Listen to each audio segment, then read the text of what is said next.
Welcome to the Leading at the Next Level podcast with Dove Development and Consulting, the show built to provide ongoing support for your leadership journey. I'm Wes Dove, and I have the distinct privilege today to chat with a good friend of mine, Charles Henricks. Cindy and I've known Charles for a number of years. He is an architect, principal architect, managing partner with Gaines Group Architects here in Harrisonburg, but they serve all over Virginia. And before I butcher any of the details, Charles, how about you give us a brief overview of your professional background, some of the unique experience you've got in the industry, and just anything else you want to add in that process. All right. Thanks for having me, Wes. It's great to be here. I'm honored to join your podcast. The work that you're doing in the community is so meaningful and powerful. It's just great to be part of your tribe, supporting you and seeing all the cool stuff you're doing. We are a small architecture firm, growing architecture firm. I've been with Gaines Group now since 1999, so a long time, and I've been one of the owners for over a decade, longer than a decade. It's been a long journey. As I've learned what it means to run a business and be a leader in the community. Our firm does a little bit of everything. We design residential, commercial, industrial, private schools, ecclesiastical, basically anybody that needs good design, we're willing to talk to them and help them out. Sometimes that means giving them names of somebody that is just a drafter because that's all they need, and sometimes it means we get to walk through the process and realize their dreams with them. I've worked in all roles in this business. So recently I became the managing partner, which has been an interesting transition from the old school way of running a business by the seat of your pants, which is how Ray did it successfully for more than 30 years. And now we're building systems and project management software and accounting standards and standards of practice. And unfortunately, I have a great team member that loves to dig into the details because that's not my skill set. I like big picture and vision, and she loves the details and sending me lots of emails about what we're working on.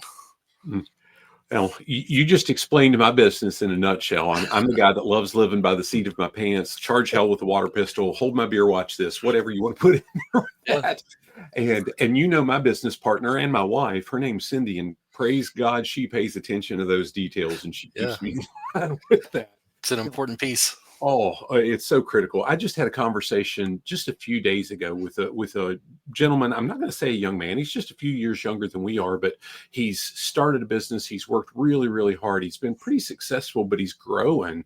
And he said, now I need to figure out those systems. So he understands exactly what you just talked through. It's in a different sector, but it's the process that so many people go through. Now, Charles, before I get into some of the more tailored questions, I don't know that you and I have ever had this conversation. When I graduated high school, my goal was to become an architect.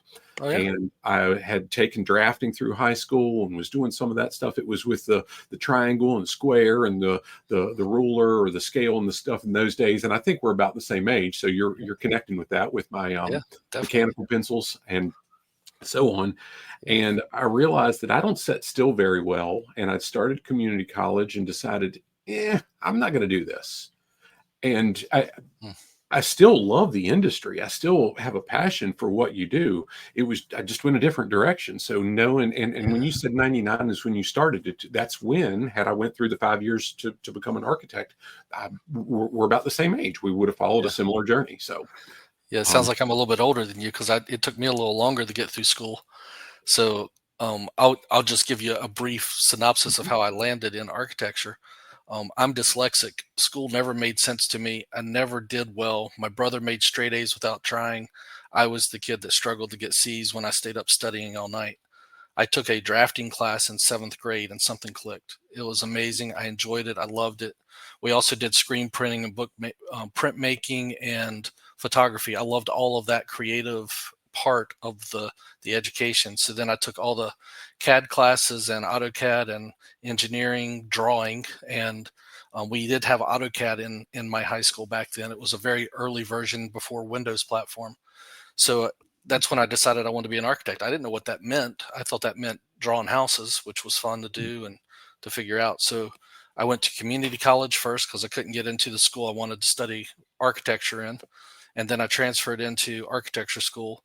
And when I got out, I interviewed at a lot of firms, and I realized I don't like ego-driven architects. And the firms that I happen to design with, I'm not saying they're all like this, but there's a lot of them out there that it's you're hiring me because I know more than you, so do it this way. And I just did not like that at all. And I landed at this firm because somebody recruited me that was leaving, so she recruited me as her replacement for this firm, and this firm didn't have that ego. They're very this firm still is today very driven to deliver high value economical designs. And I met an architect who was teaching then. He was practicing architect that went back to teach in Mississippi, um, Sam Mockbee, and he talked about how you can use architecture to serve your community. One of my favorite quotes is that every soul deserves shelter. So he was taking pretty wealthy white kids and having them live in a community of extreme poverty, design and build a solution for those people. So somebody in that neighborhood, everybody needed help. One person got help. So they had to deal with the trauma of not being able to help everybody, but they also got to help somebody. So they got that reward. So between Ray letting me come to a firm and giving me a chance, and Sam Mockbee showing me that you can serve your community through your profession, that's why I'm an architect today. That's why I stuck with the profession after I had some bad experiences in the interview process after UVA. Um, that spoke volumes to me. As you just said that, because I don't deal with ego very well either. Yeah. Cindy wishes I would be a little bit more patient when I deal with folks with ego, but Uh-huh. it is what it is. Pray for Right. Cindy, as I'll say. Now, building off what you just said, I want to tie that back to the theme of my last book, Leading with Clear Purpose. Now, you've went through a transition. You just talked about that purpose that you found in architecture. Talk to me about the clear purpose that you've had for accepting that leadership responsibility as you've grown through the firm, became an owner, and now have that managing partner responsibility, because it's wildly different than being an architect. It is, and the beauty of our firm is I don't like it when people say they work for me, because we work together, and that's the way that we've always done it in this firm. Even though Ray was a sole proprietor and we all worked for him, we've always been very collaborative and team driven with our client, and often with the contractor at the table as an equal. So if you don't bring everybody in as an equal and come up with the best solution, you're probably not going to find the best solution, because you're going to leave somebody's expertise at the sidelines. So that's how we run the business. That's how Ray taught me to run the business. That's how I'm building systems around to run the business. Is we want to be in service to the community. We want to be supportive of each other. We've always been a very family focused business. You know, if you've got a doctor's appointment, a sick kid, whatever it is, then that comes first before a deadline. We'll jump in and help meet the deadline because the client still wants the deadline met. So figuring out how to balance those things, and just using, I give a talk about how to use empathy as a design tool. And by design, I don't just mean buildings. I mean designing solutions for everything you do. You have to be able to put yourself in someone else's shoes, which you could never do fully because you haven't lived their experience, but as best you can to come up with the right solutions for how to run a business, how to design a building, how to live life. Dude, that's powerful. So much of while I didn't pursue the architecture path. Matter of fact, I got into mechanical design, and I was looking at industrial engineering and so on and so forth, and that just sucked the life out of me. So anyway, but that said, so much of what Cindy and I do today, albeit in a wildly different space, is absolutely designing solutions. And Yes. It's really meant to serve the clients that we work with too. And that's what all of us as professionals need to do. Now, Yeah. Charles, talk to me about one of your core values. And now this is a personal question, and the next question will be more into how that connects with the organization. But talk to me about one of your personal core values and how you model that so everybody you interact with, whether that's your team, your community, feels that and what they experience with you. Yeah. Well, I think it goes to what I was just talking about. So that being dyslexic, and when I'm old. So when I was in school, the dyslexic kids got put in a special class, and they were told, you need to get a good trade job because you're never going to make anything more than that.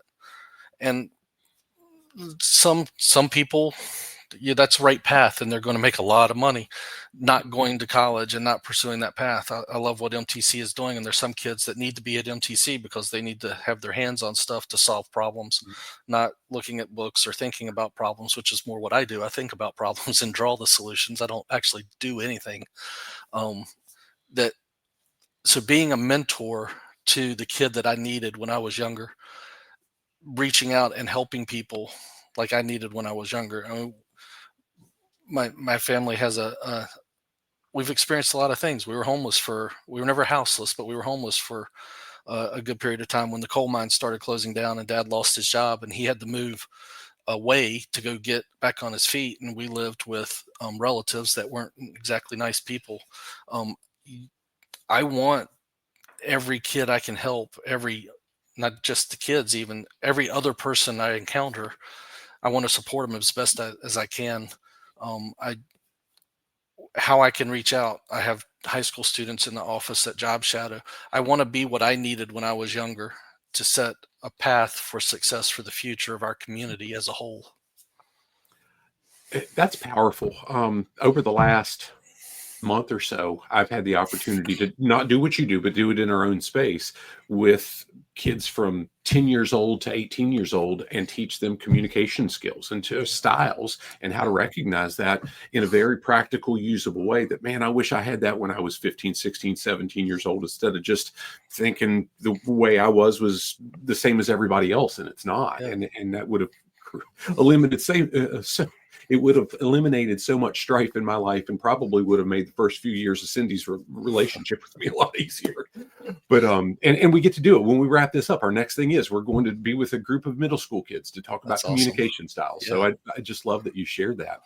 Now, talk to me about how that has lined up with what you do with Gaines Group and why or how that's really become such an impactful thing that you do in the community. It's so we often will hire students right out of college that have very little experience and we'll train them and to come into the profession. In architecture school, you don't really learn how to design a building goes together. You learn to think about design. So we do a lot of teaching, and it goes both ways. They're learning softwares that we don't know. They're learning strategies we don't know. So they're teaching us and we're teaching them. So keeping that collaborative spirit with everything we're doing within the firm. Um, Mhm. the the fun parts, not that figuring out how to put a building together isn't fun, because that is fun. That's what I do. Um, Being able to teach at MTC, so I teach the Summer Architecture Academy each year. So I get middle schoolers for a week, for half days, for 5 days, and they design and build out of thin cardboard or foam core a house. So starting on the first day where they have no concept of how big a room is, like they probably haven't put a tape measure down on the ground and figured out their bedroom's 10 by 10 or 12 by 12. Their first design, that bedroom's going to be 40 or 50 feet by 40 or 50 feet, and it's going to have a hot tub in it and a big screen TV, movie theater. So we work through those things in that week and talk about how you design space. Or I have job shadow students in my office each semester, and they'll go through the process. We learn on computer in the office where I've got one student. If I'm in a classroom with students, I don't want to have to figure out if they're doing stuff on a computer. So we do everything by hand drafting at MTC. So in the office, they also get to design a house and they learn a 3D software and they can do renderings at the end of it. So that's a fun process. Or I've been fortunate to be invited to speak across the country at universities. So on the college level about something I'm very passionate about, sustainability and building science.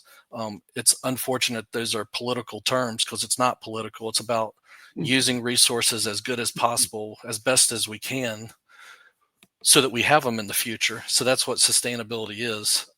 And I've taught at universities across the country and shared what I've learned. And I don't have all the solutions. I don't even have most of the solutions, but being able to share it, then they get to give feedback on what they've thought, and we go through these processes and we both learn. So that whole mentoring and helping and supporting others, I think that's that core value coming into the professional world, whether it's with staff or other architects. I've been at other architecture firms doing the same thing, or them helping me. Now, you've done this for a while, so I'm going to go off script a little bit, but it ties back. You've done this for a number of years. Give me an example, and name or not name, it doesn't matter, Mhm. of someone that you've watched through that process that you've been able to mentor, and you've kind of seen that light bulb moment for them. You've seen it really make a positive impact in their career, and more importantly, the people they serve through that career. Well, there's been a few, and I won't talk about the architecture side, but one of the things that we do here is we want everybody to give volunteer hours to their community, Mhm. and we want to find out where their passion lies. So when our interns start, everything's expensive in the world. We can only pay what we can pay, and that pay scale increases as your experience increases. We all know this. Mhm. So they can't always just give their time because they have other things they want to do in their free time, and they can't leave work and not get paid for it. So we will pay people to go volunteer. I know that's not volunteering anymore, but I've seen several people where after a number of years of getting them to go out and them seeing the value of it, that they start doing it at organizations that they want to do it on their own time. And there's one person in particular that she's not here anymore, but she has gotten into fostering dogs, and that's how she gives back to the community. And I see her at other events, and she's been involved in some women organizations, but the getting her involved and thinking through how to give back in a real way on a regular basis, and now that's she does a lot of it. I, I am what you would call a foster dog fail. We attempted to foster a dog about 15 years ago, and we fostered him for 8 or 9 years, the rest of his life. And we're now on our fifth and sixth fosters that are adopted Uh-huh. at this Yeah. point. So I'm a sucker for them, but that's fantastic. Um, so super powerful. Earlier, you talked about Ray, and you said you never worked for Ray, you always worked with Ray. I'm in the process right now of writing a book about leveraging leadership growth and the strength that we get through great professional relationships, and really the intentionality that has to be in place with that. And I talk a lot in that book about a fellow named Kevin who was my boss for a dozen years, and he was, Charles, without a doubt, the best OSHA compliance workplace safety person that I've ever been around. But I can't ever remember in the 25 years that he's been my friend and mentor, remember a time that he said, "Do this because I said so." And it was just such, and through all the different things and so many of the things that you've shared, that you've done, that you've experienced through the firm, I could take back to my own experience and think about, wow, Kevin did that for me. Yeah. And it was just cool. And that's probably one of the ways that I got to through different people meet you, because he connected me with Project Read a number of years ago, that was with Dave Larson and his Rotary group and so on. And one thing led to another, and here we are, friends today. So Yeah. it's strength through great professional relationships, right? Right. Yeah.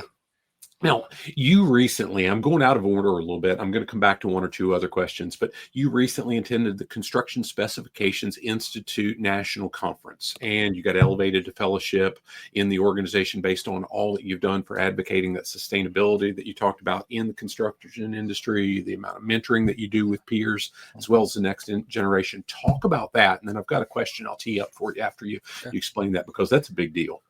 Well, that organization, I like to say, is one of the best kept secrets in the industry. So the Dewey Decimal System, that those of us that had to deal with that when we were growing up in libraries. So master format is the Dewey Decimal System of all construction products. So CSI created that, and the organization was created to enhance communication within the industry. So it brings everybody to the table as an equal. So the product representative, the contractor, the architect, the engineer, the owner's rep, everybody is considered an equal in CSI. So when you go to a CSI meeting, you're all coming there to learn from each other and to help each other, which is the beauty of that organization. They do help with standards for communication. So the specification standards like master format, and they have different certifications that you can get through their organization that says that you know what you're doing. Like I'm CDT, which is a construction document technologist. So it's an exam that I passed that says I understand how contracts work. And if a project were to ever go perfect, this is what perfect would look like. I've yet to have a perfect project, but there's at least a baseline to strive for. In that organization, that's another place where I found mentors and supporters whether it was the golden rep, which is the product representative that tells you about his product, but it will also say, hey, my product's not right for what you're trying to do. You need to talk to this person and use this product for this project. Come back to me on the next one. I'll probably be the right product. So connecting with the golden reps across the country, connecting with other architects that want to see you successful, because you're not competition. We're all working in the industry and trying to elevate the industry. So being involved in CSI, bringing young people into the organization. I've been on a lot of the committees to enhance its membership recruitment, to get more young people to see the value of these connections, these national networks. And then I've spoken at that national conference. I used to be a regular presenter on sustainability and building science when it was just coming into the industry. That was an example of me mentoring up to the people with more experience. I love that you said mentoring up, because that's one of the things Cindy and I talk about all the time. I'm going to tie that into my next question. Before I go there, though, I'd like you to chat a little bit more about the fellow part, because that's a big deal, and you didn't touch on that. I'm intentionally digging. It's time for you to talk about you. But in addition to, I hear the train. Yeah, it's going by. Yep. That's awesome, because you're in a train station. Yep. But talk about that. But there's another industry. I think I understood you to say that you're in that process of earning that fellow certificate or status as well. Yeah. So with CSI, the second highest honor you can get is fellowship in the organization. And I was fortunate this year to be recognized as a fellow in CSI. So I got to go to the national show, got to be on stage, got a nice little medal to put around my neck. And what they say in CSI world is FCSI doesn't stand for fellow in CSI. It stands for forever indebted to CSI. So now I'm forever indebted to give my time and energy to support the organization, which is a great organization, and I love giving my time to it. I've also been nominated for fellowship in AIA, which is the American Institute of Architects. That package hasn't been put together yet, so I don't know if I will get fellowship in that organization as well. If I do, I would be one of very few in the country that have fellowship in both organizations. And that fellowship nomination was also based on the mentorship that I do in the industry and the advocacy for sustainable design and building better solutions, not the cheapest possible, not code minimum, but raising the level of standard that we do and caring for the future and for God's creation. Outstanding. And I know you weren't necessarily drawn to talk about the you part of it, but I think it's so important, because the investment we make into other people is really what gives us those opportunities to be able to come into that calling that we've got for ourselves. Now, one of the things that Cindy and I do typically with every group we're in, whether it's a group of executives or we're with folks that are younger in their careers or whatever, we ask for a show of hands to say, hey, who holds leadership responsibility? And inevitably, the folks that raise their hand are, you guessed it, the ones that are supervisors, managers, or owners, right? Mm-hmm. And that's where I challenge it. And I'm going to frame this question that way, because all of us have responsibility to lead. Sometimes it's leading up. Yeah. But it's really leading whoever that we can to make a positive influence. How do we lead them in a positive way to help them make the right decisions for their needs? Now, with that structure, what advice do you, not would you, what advice do you give to aspiring younger professionals that are really looking to advance in their career and want to be successful leaders, not just architects, not just managers, not just owners, but the ones that want to lead effectively? Yeah, one of the greatest gifts that Ray gave me when I started with the firm, with having never worked in a professional office, only having an academic experience in architecture, was on my first day at work. There were three of them. I was the fourth person in the office, the fourth guy. There were three of them in his small, little, tiny, cramped office arguing about a detail about a masonry fireplace for over an hour, maybe 2 hours. And it was my first day at work. I didn't know what to do. It was 5 o'clock. They told me I was working till 5 o'clock. I was like, I guess I'll go home. So I started packing my stuff up. And as I walked past the door, Ray said, come in here. I was like, oh, maybe I was supposed to work till 6. He said, what do you think about this detail? And I had never seen a section cut through a masonry fireplace. I didn't know about smoke chambers and draw. I didn't know any of that. But they couldn't figure out the solution for this detail they were trying to work out. He said, look at this and tell me what you think and ask questions. And I asked some of the most basic novice questions you can imagine, but it caused them to look at it differently, and they immediately came up with the right solution because I brought them back to the basics. So what we encourage everybody in the firm is ask the question. You don't have to come to us every 5 minutes looking for an answer. Do a little research, but bring your questions to us, because the more that we can collaborate and talk to each other, the more likely we're going to find the better solution. Even if you're not bringing the solution, you're probably bringing a perspective that we haven't considered that will get us to a better finish line. On that, had he not done that, how quick would you have been to ask those same questions in a conversation similar to that when you were that early in your career? I mean, I was completely overwhelmed and didn't know what was up at that point. I knew AutoCAD, and I knew AutoCAD well, and I could do it fast. So they could hand me work and I could execute the work and I could go home. Had he not empowered me at some point to step in and say, here's what I think, Mm-hmm. I probably wouldn't own the firm today. So whether he did that on the first day or the fifth day, would it have changed the trajectory? I don't know. But had he not been willing to bring in the young person that doesn't know to ask those questions, I wouldn't have grown into the leader I am. Yeah, that's so cool. One of the things I'll stress all the time is if you don't ask the question, the answer is going to be no. Right. And man, I've been blessed beyond measure with some of the folks that Cindy and I've got to interact with over the last 10 years. And today, I mean, you met Mark Cole a couple months ago at the Leadership Legacy event and so on.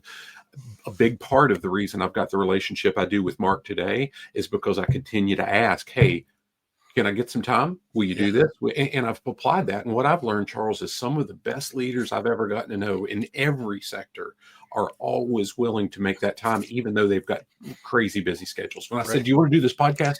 I know what you're doing. I know the things you're doing with work. I know the things you're doing with your dad. You didn't have time, but you could have told me no. I still love you. But you wouldn't have told me no without me asking. Right. I appreciate the opportunity to be on the podcast with you. So the last question I'm going to ask is, you've talked a bit about your values. You've talked about that purpose that drives you. How have those things really pushed you to invest in your own leadership growth? Because, you know, who we are today, it can be solid, but if we're not actively growing, we're dying, right? Yeah.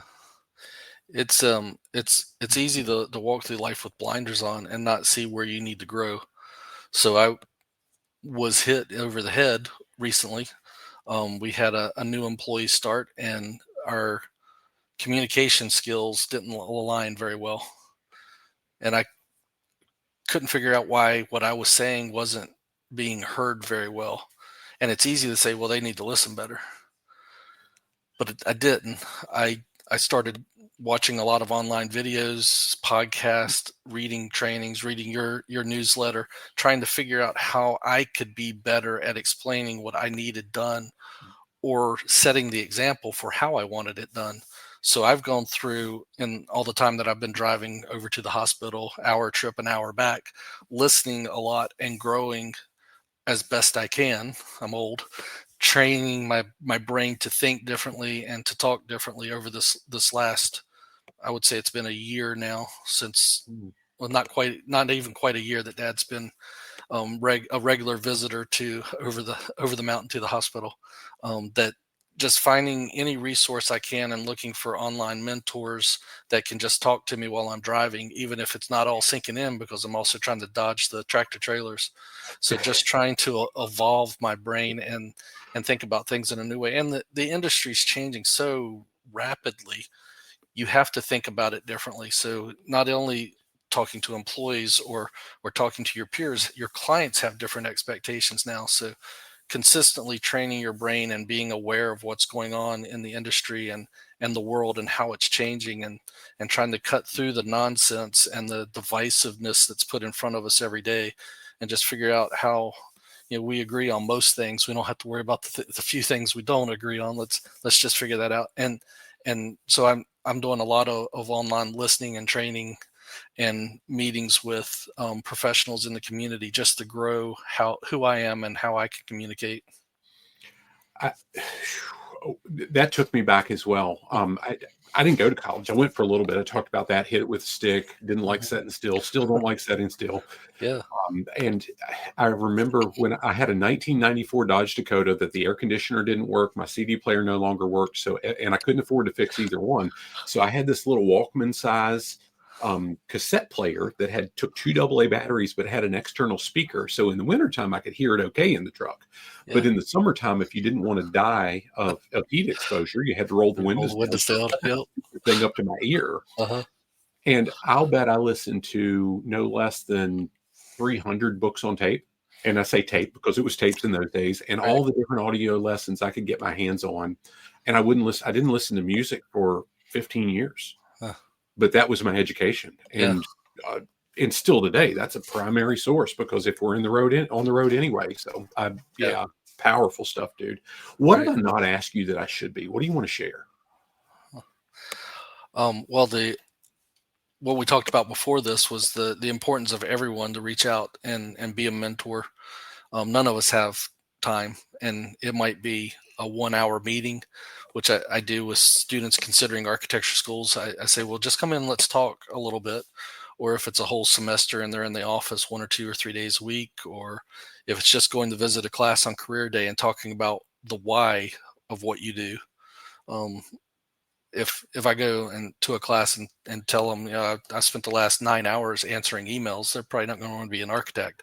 But if I tell them the why I answered those 9 hours of emails, they might be interested in it. And then I also get to tell them about some of the exciting days too that are in between the email boxes. So I think just anyone that can share their experience, regardless of where they are, whether it's a teacher or an engineer or a doctor, just take some time and empower that person, in particular that introvert that's in the back of the room, which is where I typically am. Talk to them and make sure that they feel included and invited into the conversation. So mentor anywhere that you can and every meeting you can, and figure out how you can make a difference for the future.